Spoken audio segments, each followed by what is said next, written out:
The Dhammapada, translated by P. Lal. Chapter 1, the 10 Twin Verses. We are what we think, having become what we thought. Like the wheel that follows the cart-pulling ox, sorrow follows an evil thought, and joy follows a pure thought, like a shadow faithfully tailing a man. We are what we think, having become what we thought. How will hate leave him if a man forever thinks, he abused me, he hit me, he defeated me, he robbed me? Will hate ever touch him if he does not think, he abused me, he hit me, he defeated me, he robbed me? There is only one eternal law. Hate never destroys hate. Only love does. Some never see the point of disciplining themselves. Others do. They are the wise ones. They do not argue.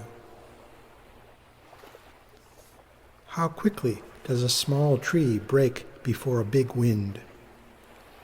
So Mara the temptress breaks all who are lascivious, restless, gluttonous, and slothful.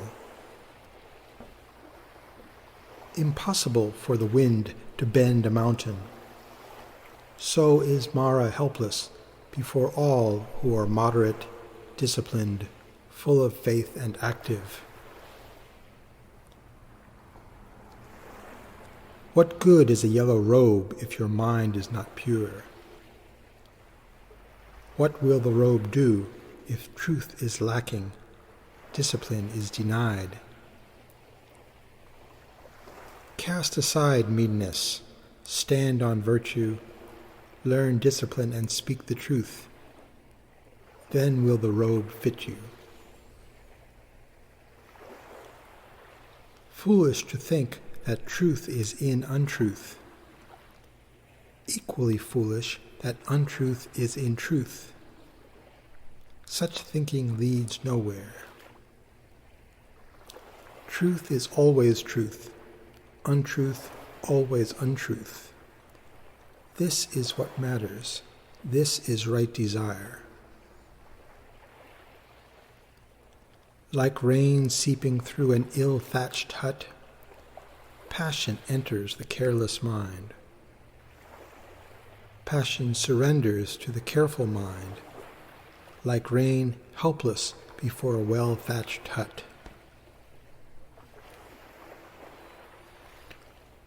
Only suffering for the evil man, suffering now, suffering later, suffering in this world and the next.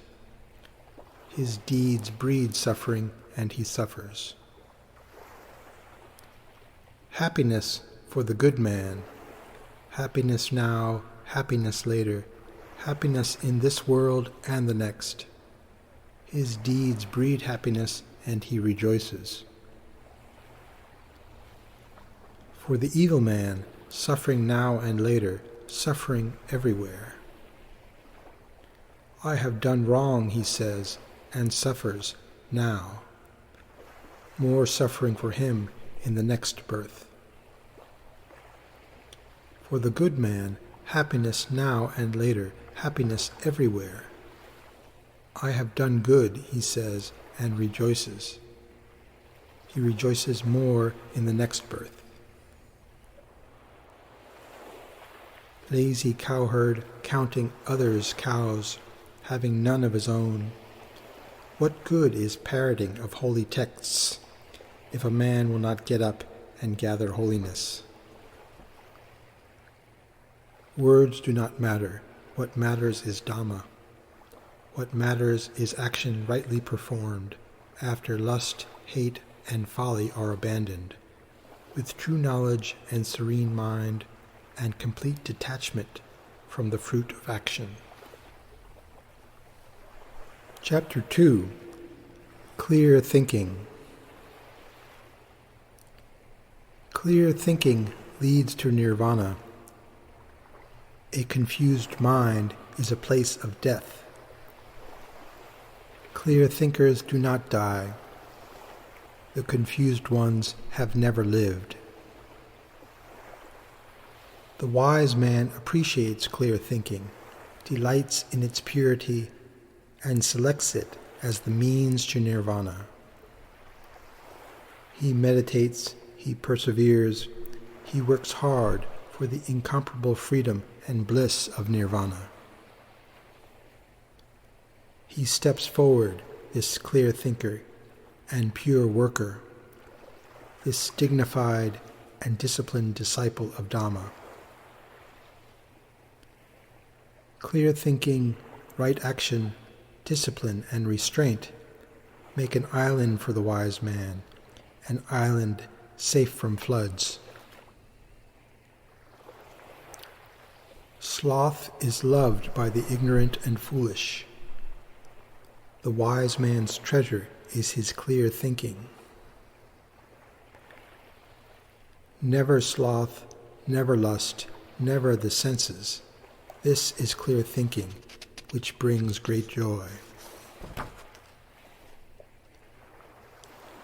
Suppressing sloth, steadily, slowly, a man climbs the tower of serene wisdom, sees below the suffering multitudes as one from a high hill sees the level plain.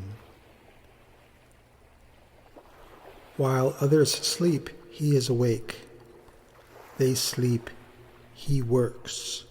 He is the wise man, the racehorse swiftly advancing. Clear thinking made Indra chief god. Let us praise clear thinking, confusion canceller. For it moves like a flame, burning all bondage, big and small. A bhikkhu with clear thinking sees confusion clearly and is not afraid. A bhikkhu with clear thinking is close to nirvana. He sees confusion clearly and is not afraid. Chapter 3. Mind. Like an archer, an arrow, the wise man steadies his trembling mind, a fickle and restless weapon. Flapping like a fish thrown on dry ground, it trembles all day, struggling to escape from the snares of Mara, the temptress. The mind is restless. To control it is good. A disciplined mind is the road to nirvana. Look to your mind, wise man. Look to it well. It is subtle, invisible, treacherous. A disciplined mind is the road to nirvana. Swift, single, nebulous, it sits in the cave of the heart. Who conquers it frees himself from the slavery of death. No point calling him wise whose mind is unsteady, who is not serene, who does not know the Dhamma.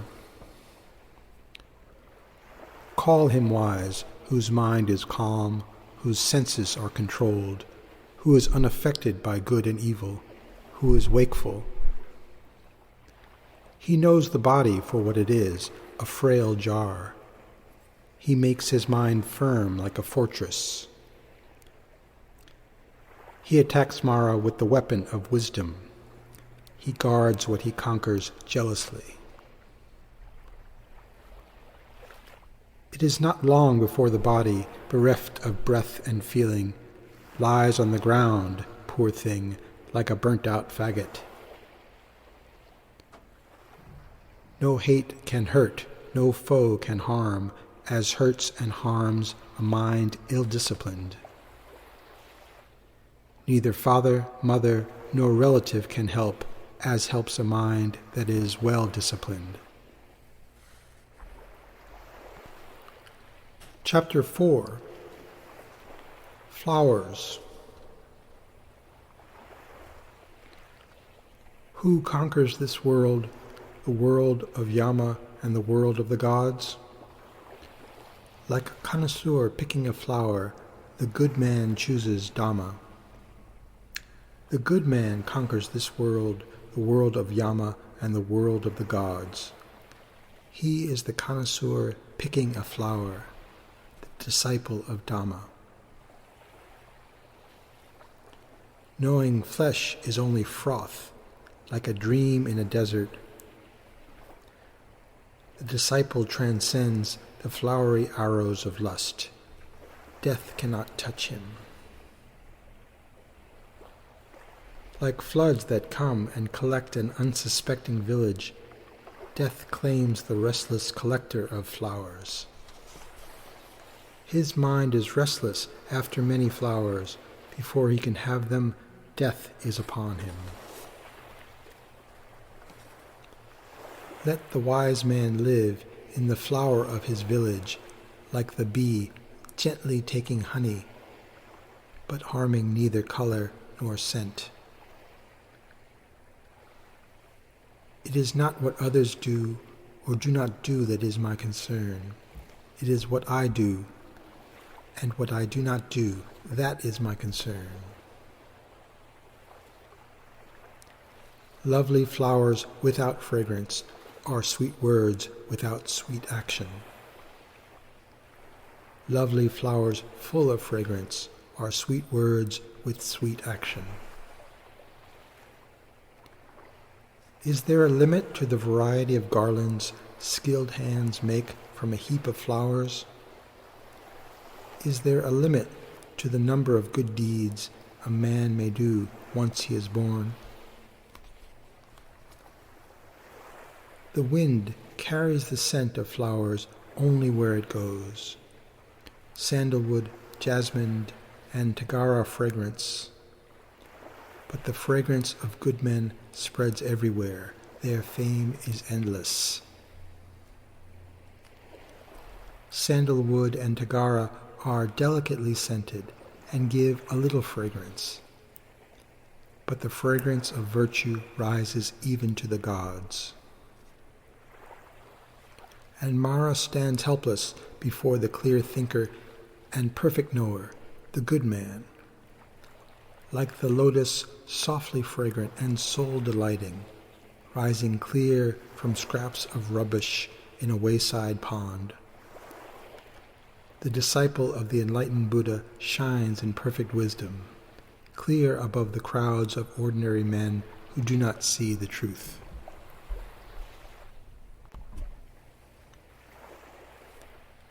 Chapter 5. The Fool. Very long is the night to him who is awake. Very long the road to him who is weary. Very long is life to the fool without Dhamma. If you find no better or equal on life's road, go alone.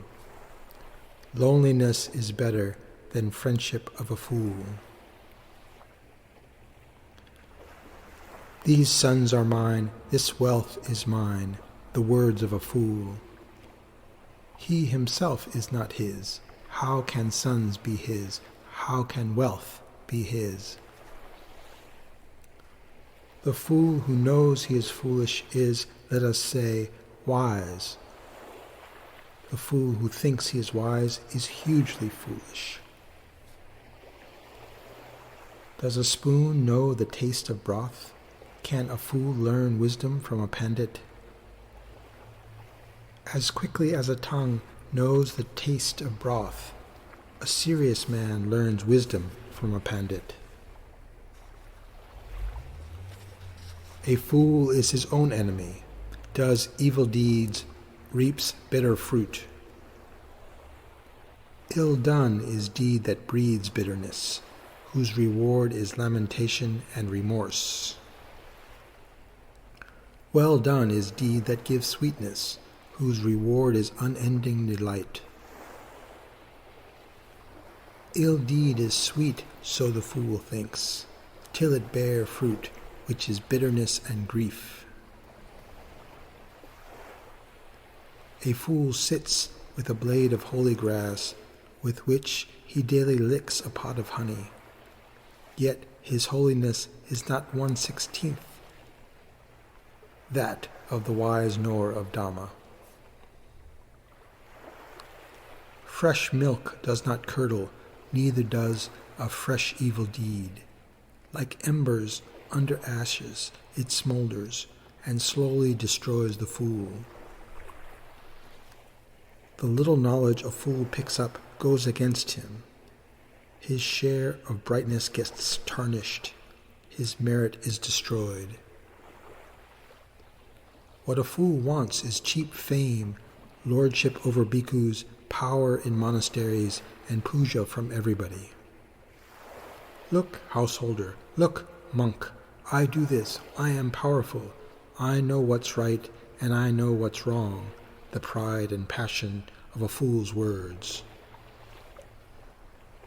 One road goes to profit, another to nirvana. Know this, O bhikkhu, disciple of Buddha, and struggle for wisdom, not the world's fame. Chapter 6. The Wise Man. If a pandit rebukes or advises, follow him. He is a wise man, a revealer of hidden treasures. Only good can come from him. If he instructs, restrains, or commands, follow him as the right-minded do. The ill-minded do not care. Choose friends virtuous and excellent. Shun the low-minded and ill-doing. To drink Dhamma is to be serene. Wisdom finds delight in the noble Dhamma. Planners make canals, archers shoot arrows, craftsmen fashion woodwork. The wise man molds himself.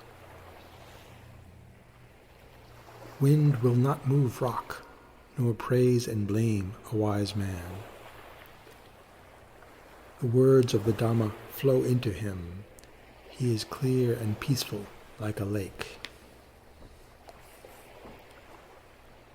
Good men do not stop working.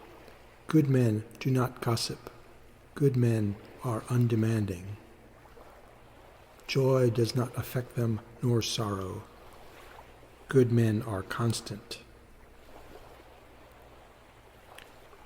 A man who does not want a son, a kingdom, or money for himself or for others, a man who uses prudence in furthering his own welfare, such a man is holy, such a man is wise and virtuous. Most wander lost here. Very few are they who reach the farther shore. But the disciples of Dhamma find nirvana, going beyond the difficult kingdom of death.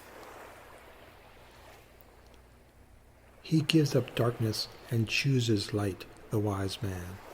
He gives up home and desires to be homeless, a hard choice. Alone, single, casting away his pleasures, he cleanses his heart and rejoices. Nirvana is his. He knows the roots of knowledge. His senses are well disciplined. He is free from attachment. He is radiant.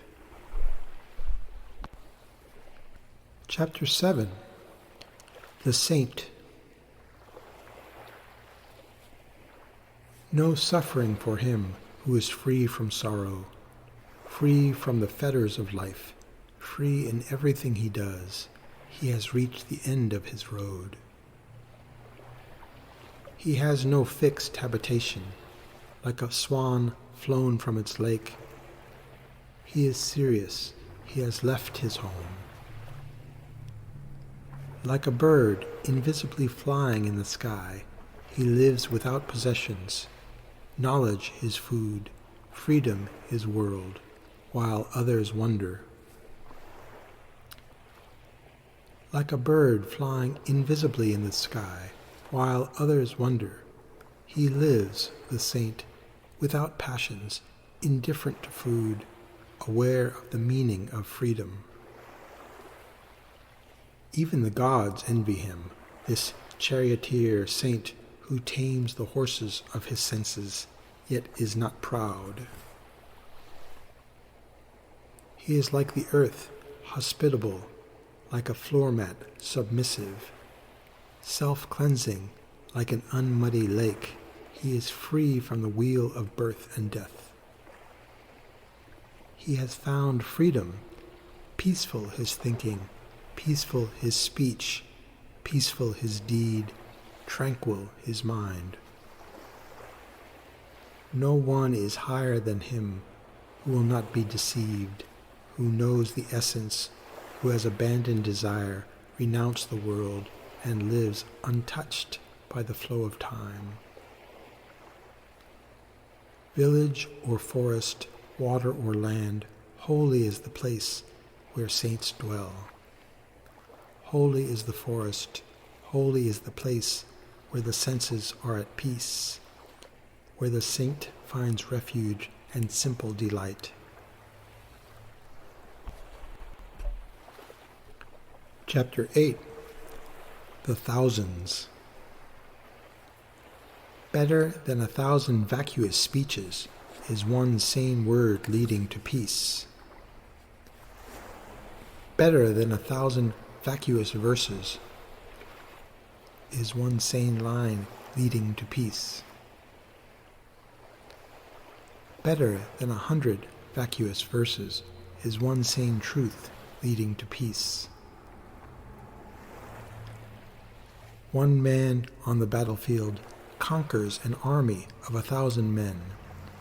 Another conquers himself, and he is greater. Conquer yourself, not others.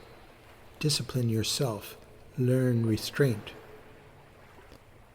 Neither a god, nor a Gandharva, nor Mara can topple the self-conquered man. Month after month, for 100 years, a man pays homage with 100 sacrifices. Another, for a second, honors a self-conquered man.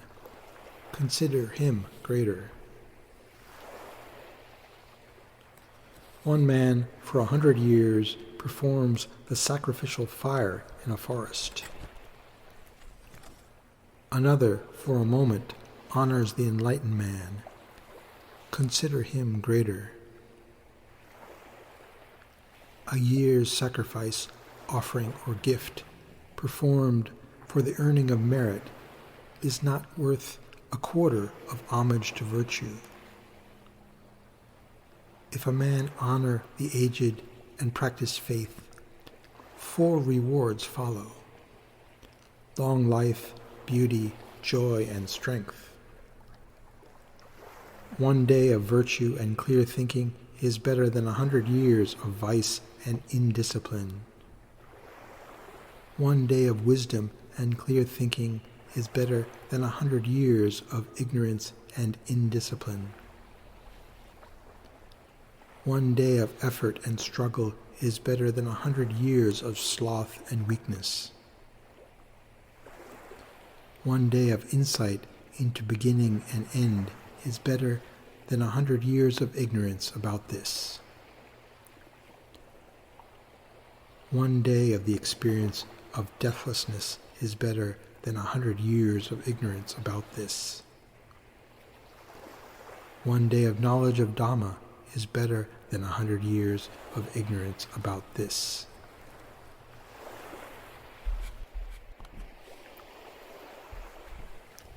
Chapter 9. Evil Conduct. Move towards good, cease from evil. Evil takes over when good is neglected. One evil is enough. Why repeat it? Only grief will follow if the mind thinks evil. One good is a beginning which needs repetition. Only joy will follow if the mind thinks good. Happy is the sinner till evil ripens. When evil ripens, he comes to grief. Sad is the good man till good deeds ripen. When good deeds ripen, joy surrounds him. Some think lightly, evil won't touch me. Evil fills a fool as drops fill a water pot. Some think lightly, virtues won't affect me. Little drops fill a water pot. Little virtues make a wise man. A rich and lonely trader avoids lonely dark roads. A man in love with life avoids poison. A wise man avoids evil deeds. A finger without a wound touches poison, and poison cannot harm it. Evil cannot harm one who is not evil. Like dust flung at the wind, which the wind flings back, evil recoils on the fool who harms the innocent. The good go to heaven, the sinners to hell. Some are born again, and some find nirvana. Where in the world can a man escape the evil results of his evil deeds? Not in the sky, not in the ocean, not in the deep valleys of mighty mountains. Where can a man escape death? Not in the sky, not in the ocean, not in the deep valleys of mighty mountains. Chapter 10. Punishment. All fear punishment, all fear death.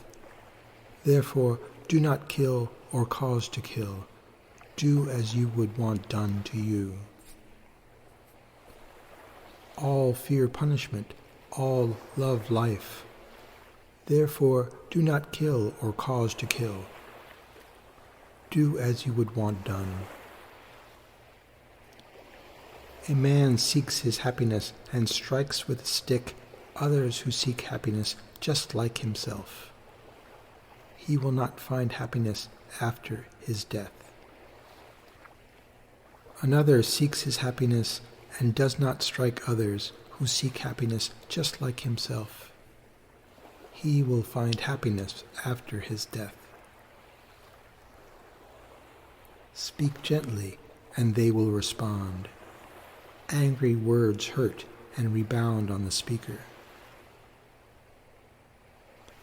Nirvana, when the agitated mind is as still as a broken gong.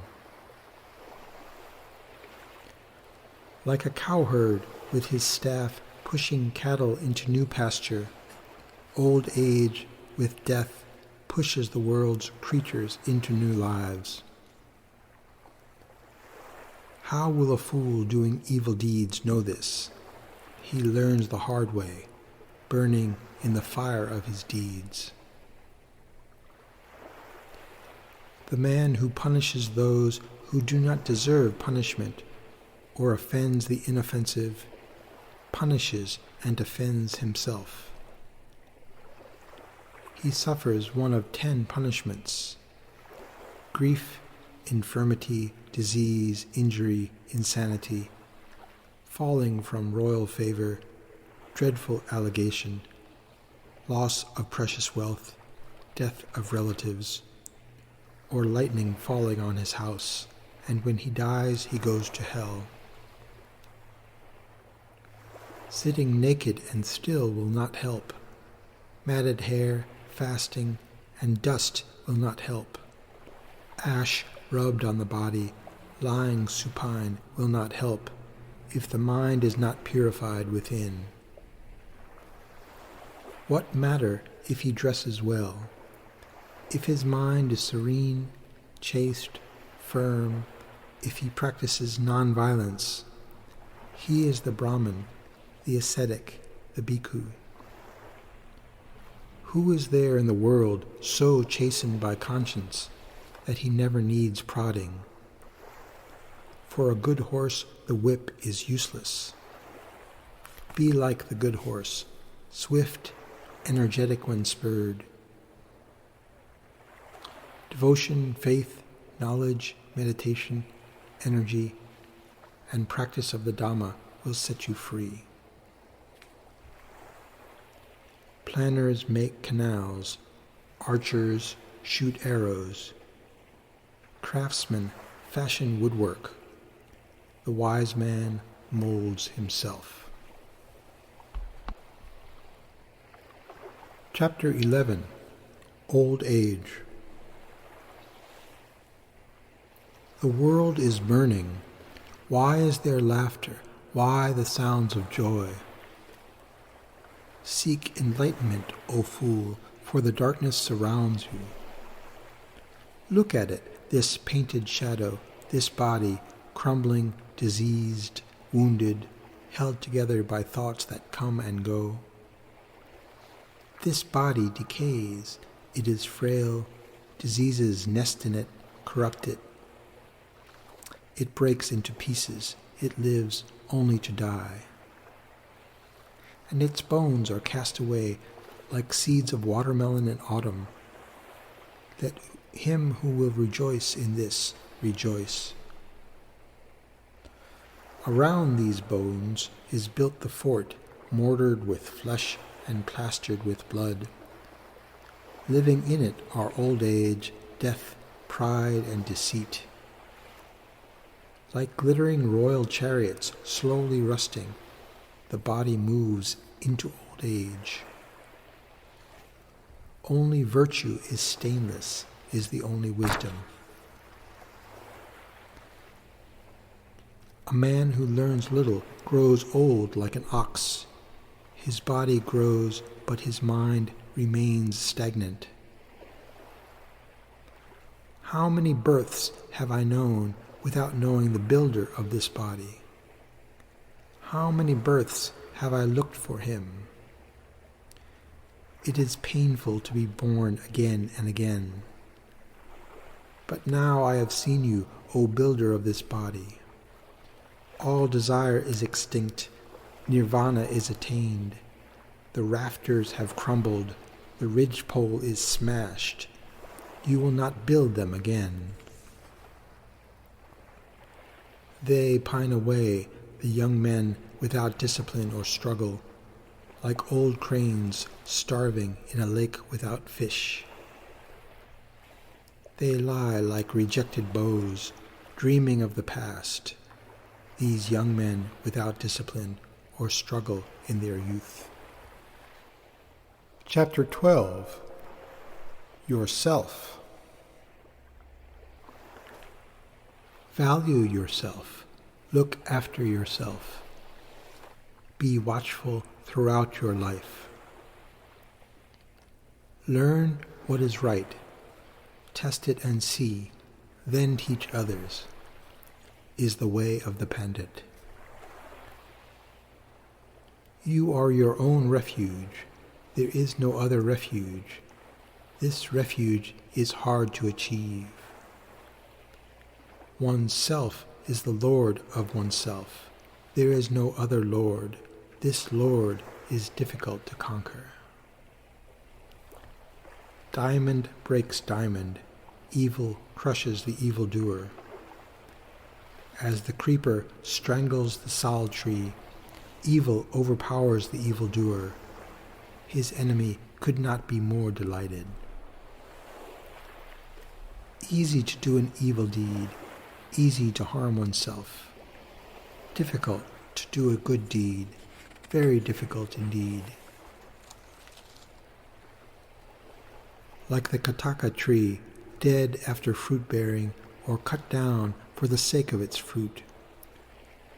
The foolish man sows his own destruction by mocking the wise, the noble, and the virtuous.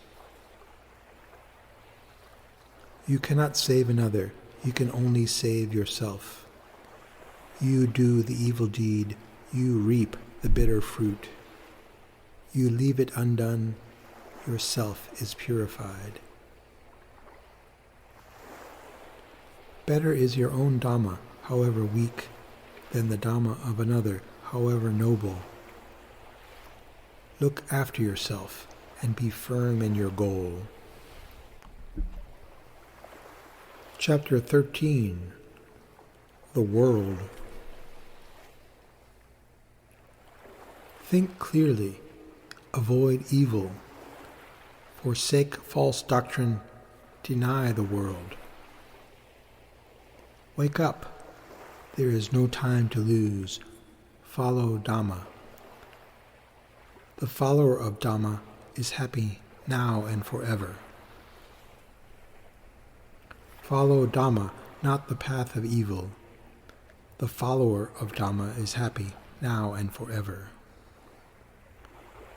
Say, the world is a bubble, the world is a shadow. The king of death is helpless in the face of this wisdom.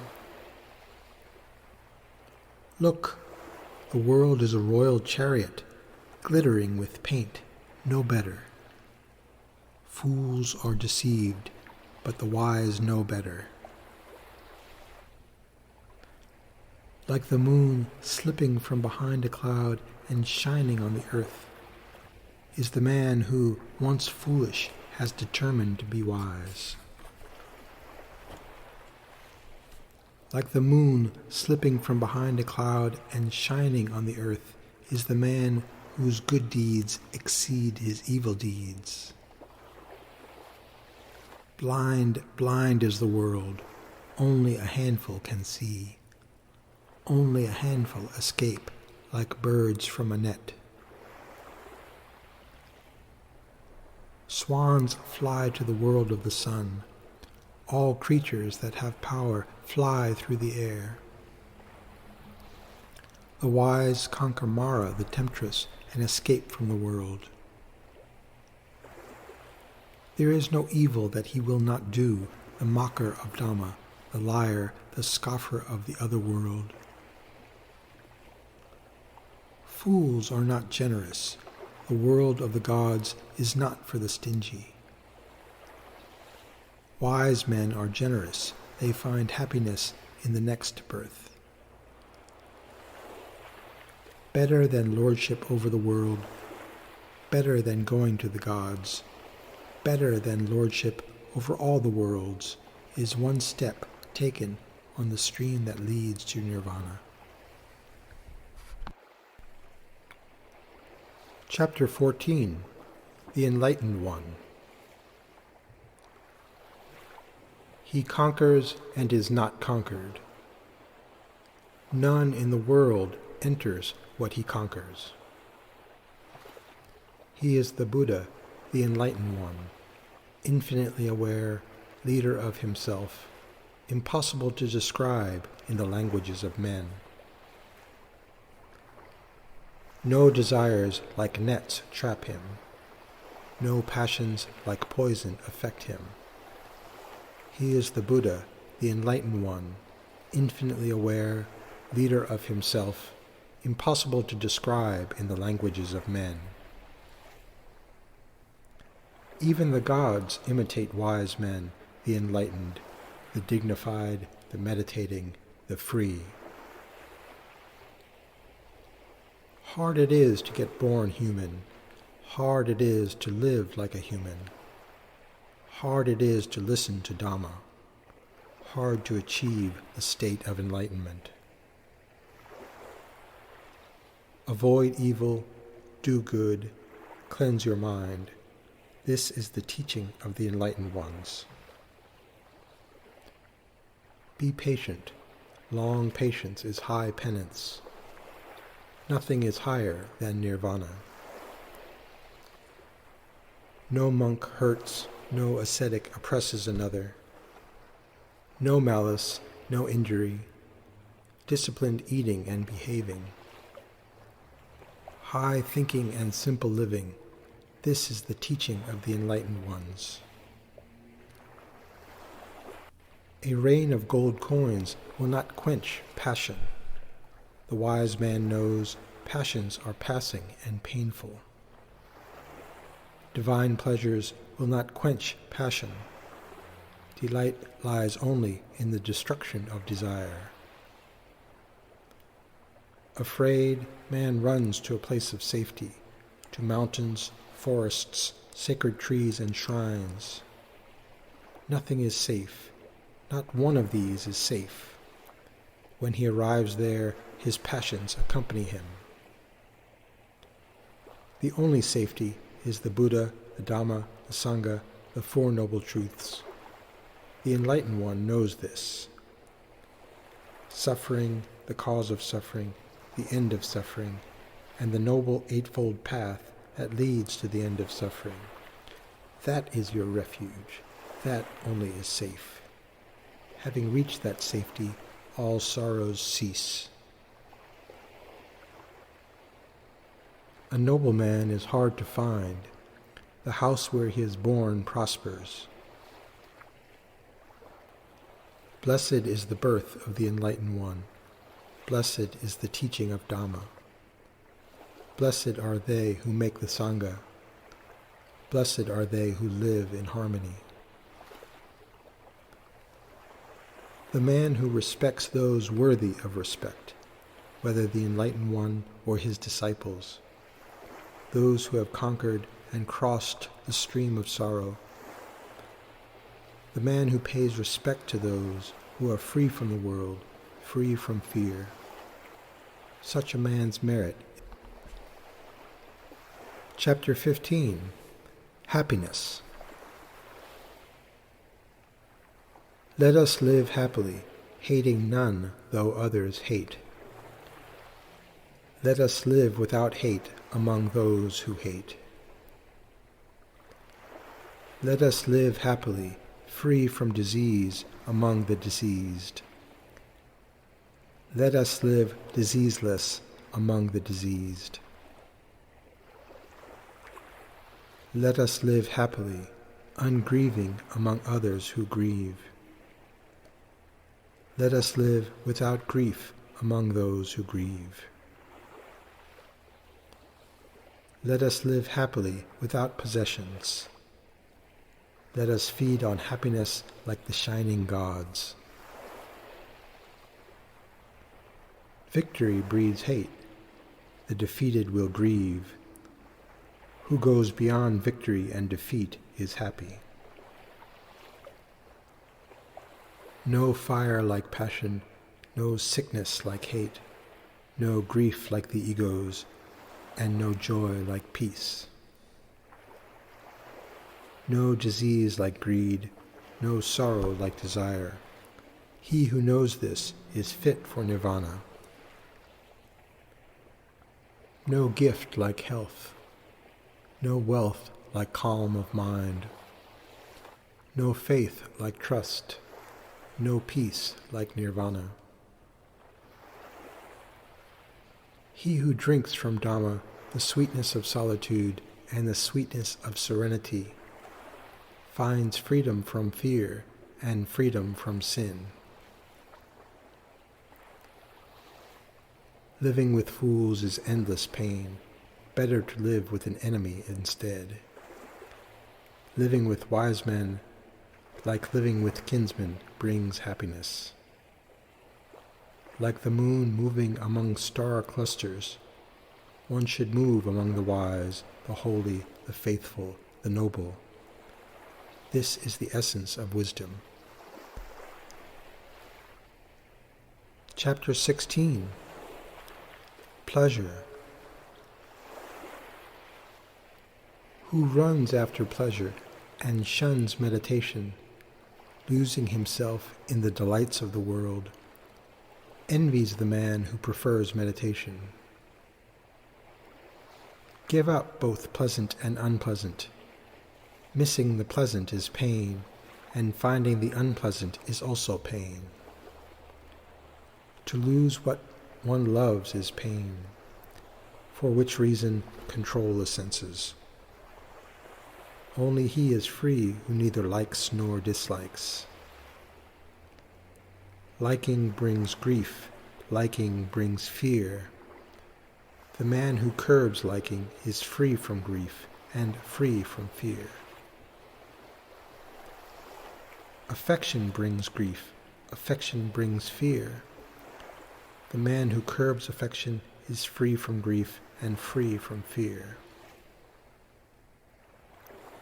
Desire brings grief, desire brings fear.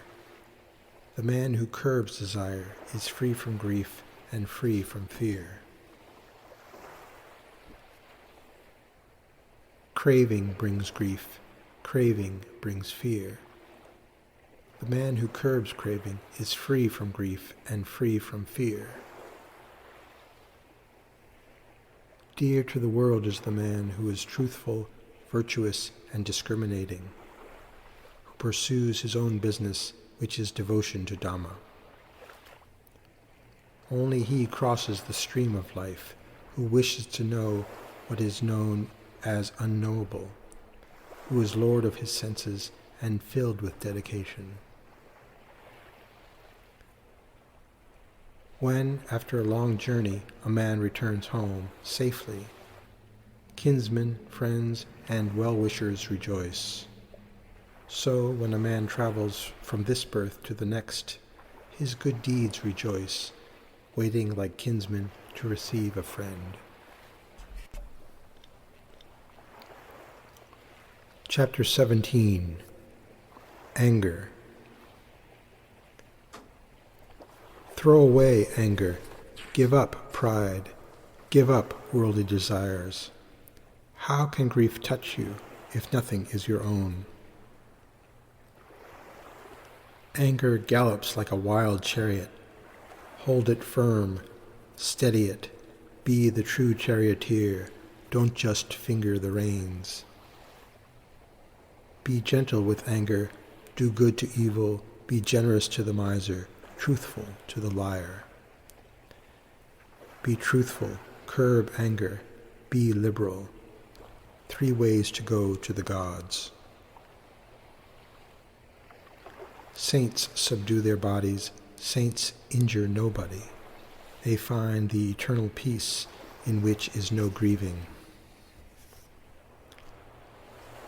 Those who are wakeful, who study day and night, who struggle for nirvana, find the eternal peace. Tell me, Atula, who is spared? They blame the garrulous one, and they blame the quiet one. An old truth, Atula, true even now. There was never, there never will be, there is not now, a man for whom there is all blame or all praise. But the man who is known by those who know to be spotless, wise, meditative, and virtuous, he is like a gold coin found in the Jambu River. Who dares blame him? The gods praise him. Brahma praises him. Beware of the restless body. Learn to discipline it. Use the purified body to follow Dhamma. Beware of the restless tongue. Learn to discipline it. Use the purified tongue to speak truth. Beware of the restless mind. Learn to discipline it. Use the purified mind to practice virtue. They are well disciplined indeed, whose body, speech, and mind are well disciplined. Chapter 18. Impurity. Here you are, a withered leaf, waiting for the messenger of death. You stand at the threshold, unprepared for the journey. Be a lamp to yourself, be like an island.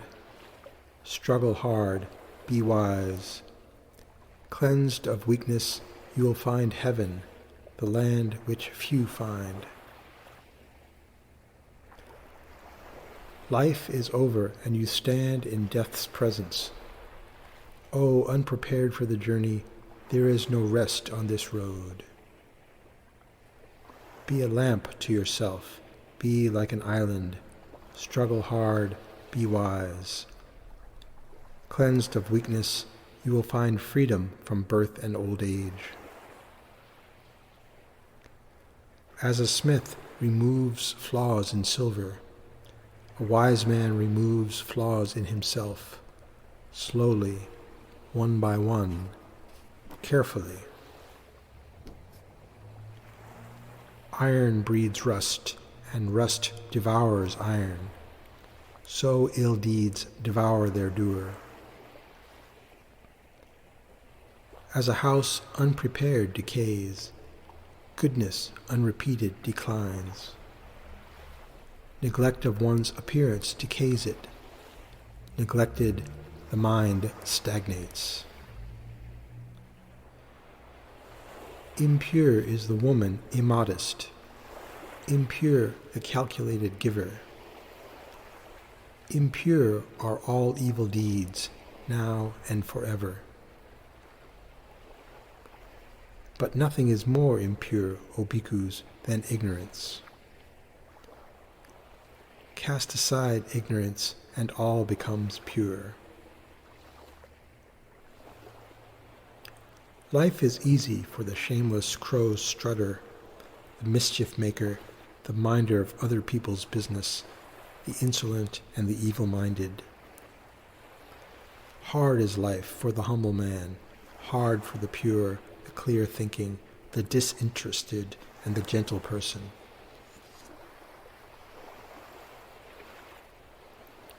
Who takes life, tells a lie, covets others' wealth, commits adultery, and surrenders himself to strong liquors, even in this world digs his own grave. Listen, O man, indiscipline begets evil, avarice and ill deed bring long misery. Some give out of faith, others out of goodwill. Forget the giving of others, or day and night envy will oppress you. Who forgets the giving of others has peace of mind day and night, because he has rooted out envy. No fire like passion, no jailer like hate, no snare like delusion, no torrent like craving. How easy to see the faults of others, we winnow them like chaff. How hard to see one's own, we hide them like cheating at dice. How will he destroy his own passions, who rouses them by watching others' faults, who is forever finding something to condemn? There is no path in the sky, there is no refuge anywhere. All is of the world, worldly. Only the Buddhas are free of the world. There is no path in the sky. There is no refuge anywhere. Nothing in the changing world is unchanging. Only the Buddhas are free from change. Chapter 19. The Disciple of Dhamma. Force is not Dhamma. Who uses it, not righteous. Only he is wise who sees clearly before acting. Non-violence is Dhamma. Who uses it, righteous. He is Dhamma's guardian. He is wise and just. Because he talks much, a man is no pandit, but because he is loving, fearless, and serene. Because he talks much, he does not know Dhamma, but because he acts well, though his learning be little. Because he has gray hair, he is not an elder. Many put on ripeness, and are not therefore wise. Only he is an elder who is truthful and virtuous, disciplined, non-violent, innocent and wise. The man who is envious, evil, avaricious, by good looks and loud talk cannot change overnight. Only he who roots out these three great evils can be said to be handsome, guiltless, and wise. A liar with a shaven head does not make a monk. How can a monk be restless and deceitful? But the man in whom evil, small or big, has died out, he is the true monk, subduer of his passions. He who begs for alms is not the true bhikkhu, only he who follows every word of Dhamma. The man who is chaste, beyond good and evil, who takes refuge in knowledge, is the true bhikkhu. A fool will not be wise by holding his tongue. The man who thinks clearly, examining good and evil, and ends by choosing good is the wise man. He has weighed what is thought of as worthy to be weighed. It is not by hurting creatures that a man becomes excellent. Only by non-violence is excellence achieved. Not by discipline or vows, not by great learning, not by sleeping alone, not by serene meditation, will I find nirvana. Work hard, O bhikkhu. O bhikkhu, do not rest till all evils die out.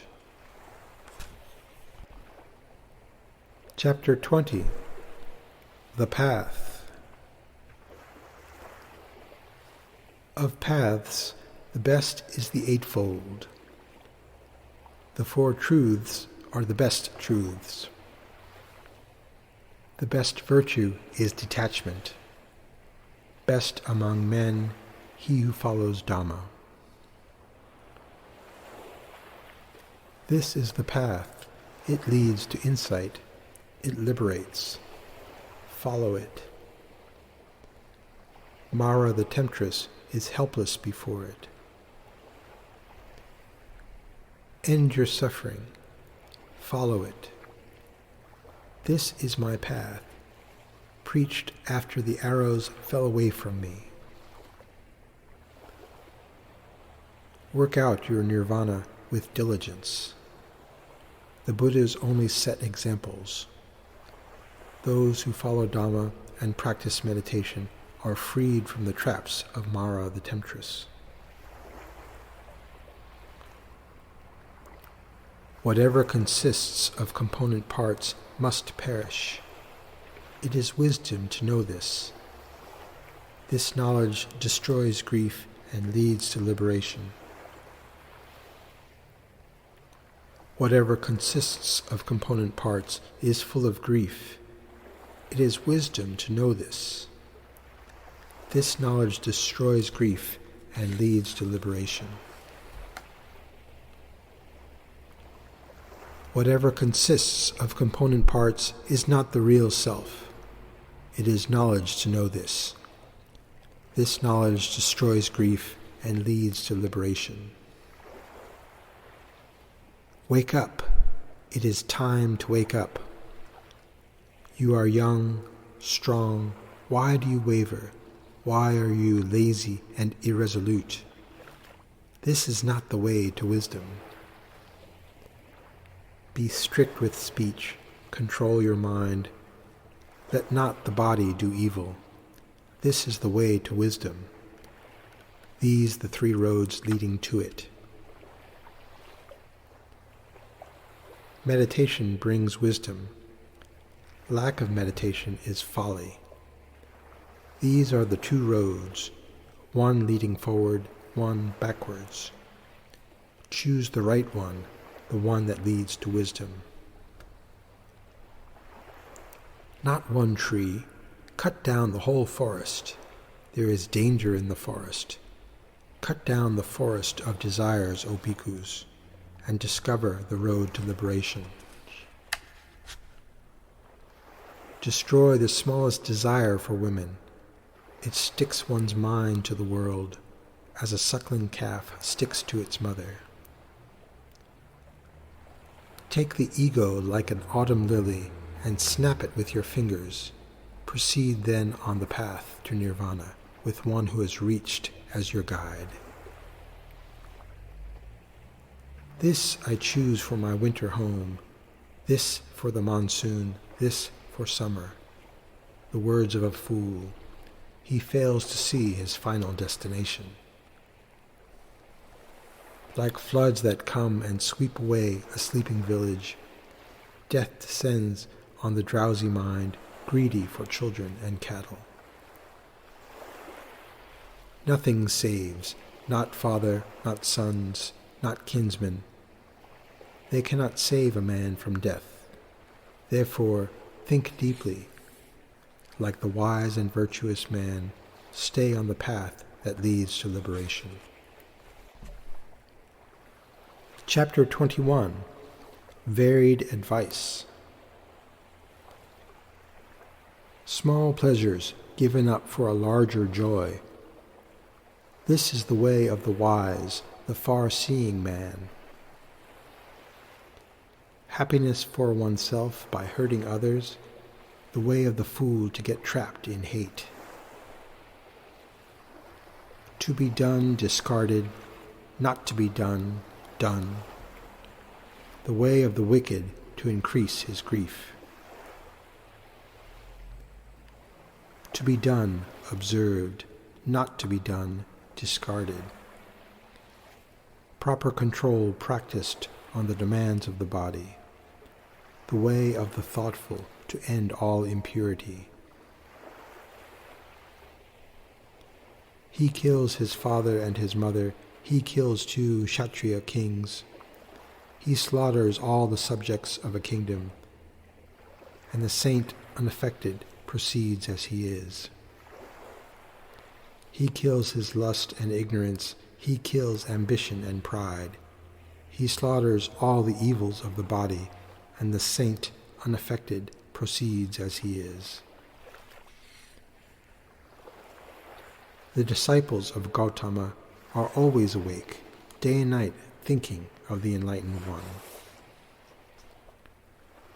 The disciples of Gautama are always awake, day and night, thinking of the Dhamma.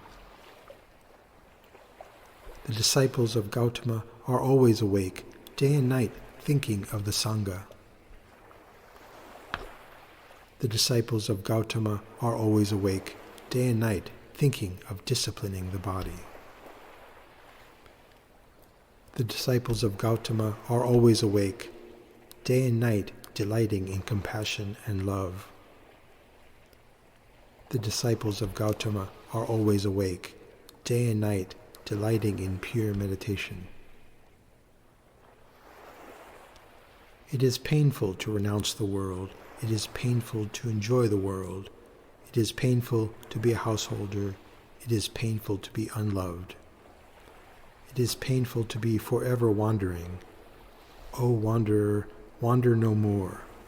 Suffer no more. The man of faith is revered wherever he goes. He has virtue and fame. He prospers. Good men shine even from a distance, like the Himalaya mountains, but the wicked, like arrows shot in the night, fade away. Sit alone, sleep alone, be active alone. In loneliness, continue the conquest of the self. Even in a forest, continue the quest. Chapter 22. The Downward Path. The speaker of that which is not real goes down.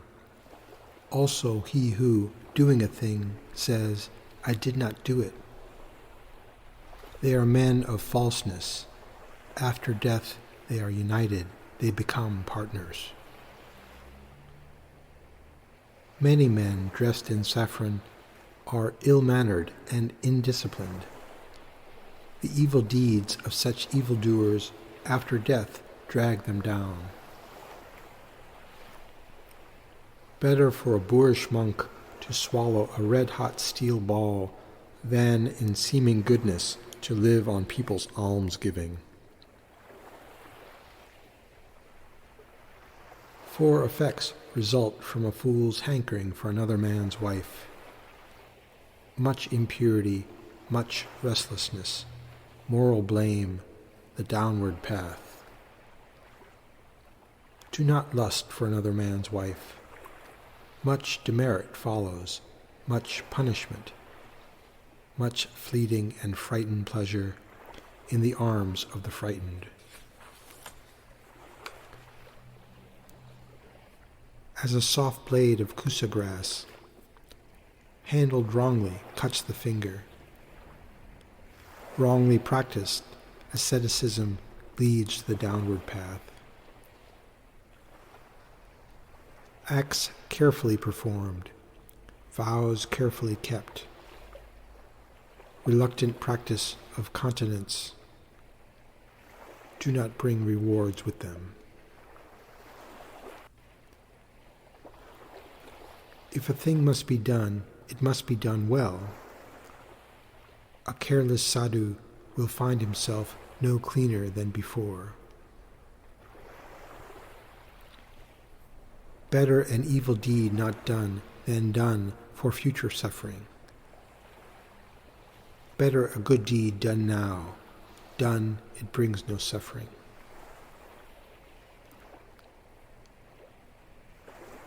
A border post is well guarded, inside and out. Guard yourself well. Not a second must be wasted. Each wasted second makes a downward path. Those who are ashamed of deeds that they should not be ashamed of, and not ashamed of deeds they should be ashamed of, such men follow false doctrines and walk the downward path.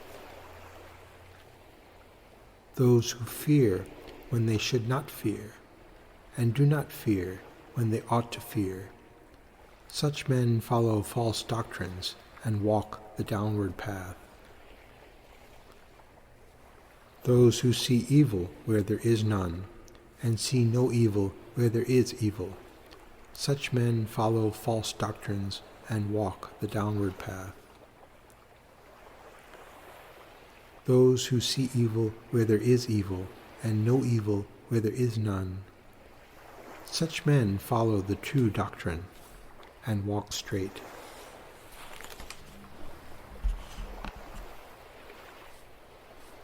Chapter 23. The Elephant. I shall suffer hard words as the elephant suffers arrows in battle. People are people, most of them ill-natured. Only the tamed elephant goes into battle. The king rides only a tamed elephant. He who tames himself is best among men. He suffers hard words patiently. Tamed mules are excellent, Sindhu horses of good breeding excellent. Excellent are elephants of war. Most excellent, however, is the self-tamer. For no animals take one to nirvana. Only the tamed self sees that untrodden land.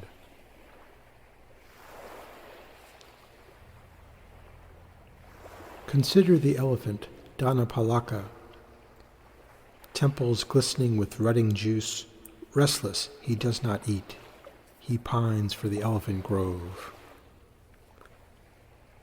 The glutton and the sluggard, lapped in foolish sleep, like hogs wallowing in filth, find birth again and again.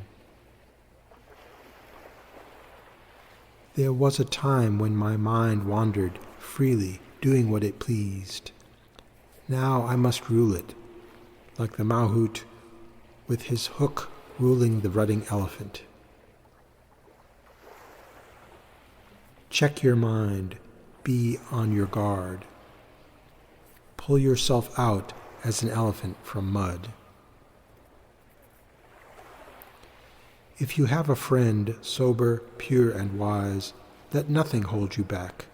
Find delight and instruction in his company. If you do not have a friend, sober, pure, and wise, walk alone, like a king who has renounced a kingdom, or an elephant roaming free in the forest. Better aloneness than the friendship of a fool. Walk alone like an elephant roaming free in the forest. Be undemanding. Stay away from sin. Friends give pleasure when needed. Friendship is good when mutual. Virtue is a friend when one dies. Giving up sorrow gives virtue. To be a mother is happy. To be a father is happy. It is happy to be a recluse.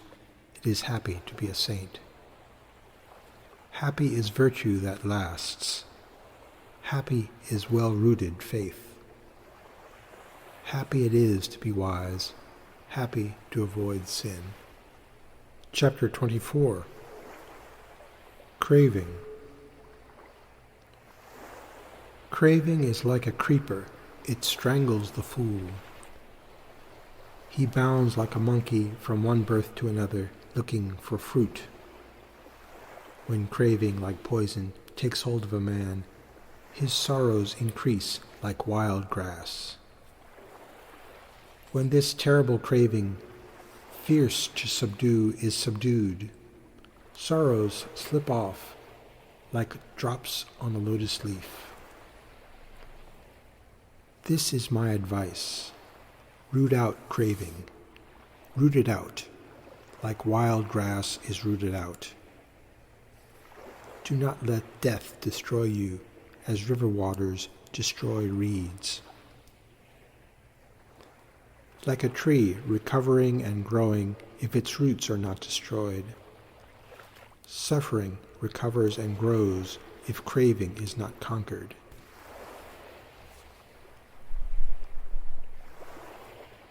"36 streams of sense flow in a man looking for pleasure. They seek passion. Their waves will sweep him away." The streams are everywhere. They flow everywhere. Passion is everywhere. Everywhere is the creeper. Cut its roots with the help of wisdom. Pleasures and affections are the lot of creatures. Craving and fulfillment the normal way. Birth and old age are the usual fruits. Crazed with craving, men flee like hunted hares. They are bound in chains. They suffer again and again. Crazed with craving, men flee like hunted hares. O Bhikkhu, freedom comes only from the conquest of craving. Look at him, having conquered the forest of desire, he runs to the forest of new desires. Freed from the forest of desire, he runs to the forest of new desires, all in vain, for he runs into bondage. Iron chains are strong. There are wood fetters and fiber fetters, is wisdom. But wiser to say, no fetters like those of desire, fetters of wealth, wives, sons, fetters of consuming passion. It is wisdom to say, such fetters degrade, are hard to break. Break them, renounce the world, discard desire, forsake the pleasure of the senses. Like the spider, woven in its own web, is the man gripped by his craving. Wise men renounce craving and leave the world. Wise men do not grieve, having discarded sorrow. Give up what is before, what is behind. Give up what is now and cross the stream. Then will your mind be free.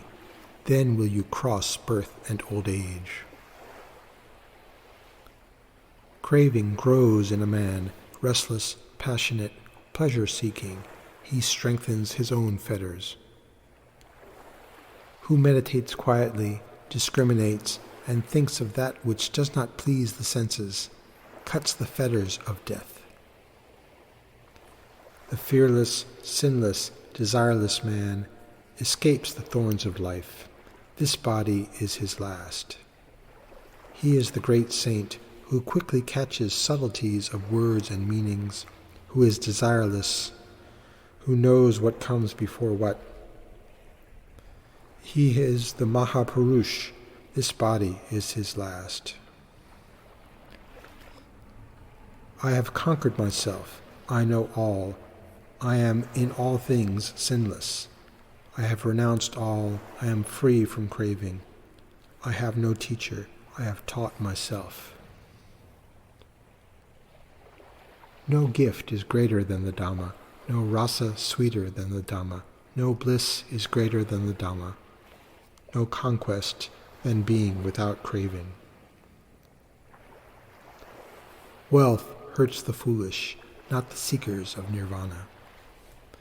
Who craves wealth destroys himself as well as others.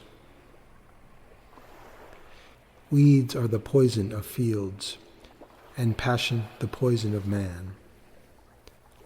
Honor the man without passion, and earn high reward. Weeds are the poison of fields, and hate is the poison of man. Honor the man without hate, and earn high reward. Weeds are the poison of fields, and folly the poison of man. Honor the man without folly, and earn high reward. Weeds are the poison of fields, and desire the poison of man. Honor the man without desire, and earn high reward. Chapter 25. The Bhikkhu. Control of the eye is good. Control of the ear is good. Control of the nose is good. Control of the tongue is good. Control of the body is good. Controlled speech is good. Control in everything is good. The self-controlled bhikkhu is the free bhikkhu. He is the bhikkhu whose hands and feet are controlled, who is alone, serene, happy with himself. How sweet the words of the bhikkhu who, controlling his tongue, speaks wisely of the Dhamma, in speech that is humble. The bhikkhu who follows Dhamma, delights in Dhamma, meditates on Dhamma, does not stray from the true path. What he receives he takes humbly. He does not envy others. The envious bhikkhu is never serene. Even the gods praise the bhikkhu who takes humbly what little is given. His life is pure and industrious. He is the bhikkhu who owns nothing as his, neither name nor form. He does not grieve over that which is not. That bhikkhu is tranquil, who has faith in the Dhamma. Always gentle and equanimous, he finds the holiest peace. Make the boat light, bhikkhu. Emptied, it will travel swifter. Cast away passion and hate. The road to nirvana will be easier. Cut off the 5: egoism, doubt, false holiness, lust, and hatred. Destroy these 5 fetters, and you will have crossed the stream of life. Think, discriminate, bhikkhu. There is no time to waste. Forget the pleasures of the senses, lest, swallowing the flaming iron ball, you cry out, "I suffer." How can one without wisdom meditate? How can one without meditation be wise? Both together meditation, and wisdom lead to nirvana. When a bhikkhu enters an empty house, he is delighted if he has knowledge of the Dhamma. When he realizes the birth and death of the body, he is delighted. He experiences the delight of wisdom. Let the wise bhikkhu begin thus, controlling the senses, practicing equanimity, following discipline as laid down in the Dhamma, and choosing pure, noble, and industrious friends. Let his life be a life of friendship. Let him perform his duties well. Then will his happiness end his suffering. O bhikkhu, be like the vasika plant that sheds its withered flowers. Shed passion and hate. That bhikkhu is calm, whose body is calm, whose mind and speech are calm, who has single-mindedly refused the world's seductions. Rouse yourself by yourself. Perfect yourself by yourself. Only such vigilance, O bhikkhu, will bring you happiness. You are your own refuge. There is no other refuge. Like the merchant taming a fine horse, tame yourself, O bhikkhu.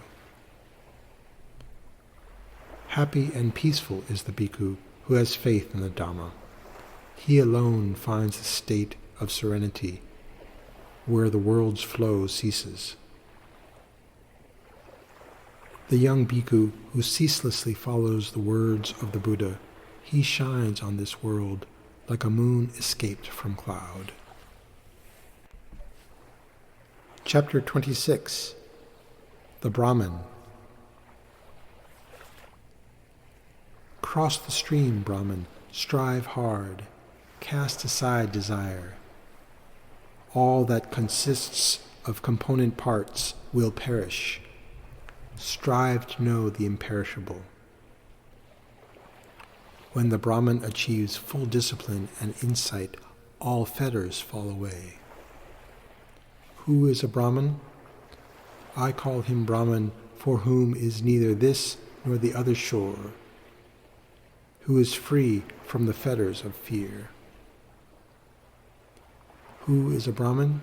He is a Brahmin whose passions are stilled, whose work is over, who is taintless, meditative, and saintly. The sun shines in the day, the moon delights the night.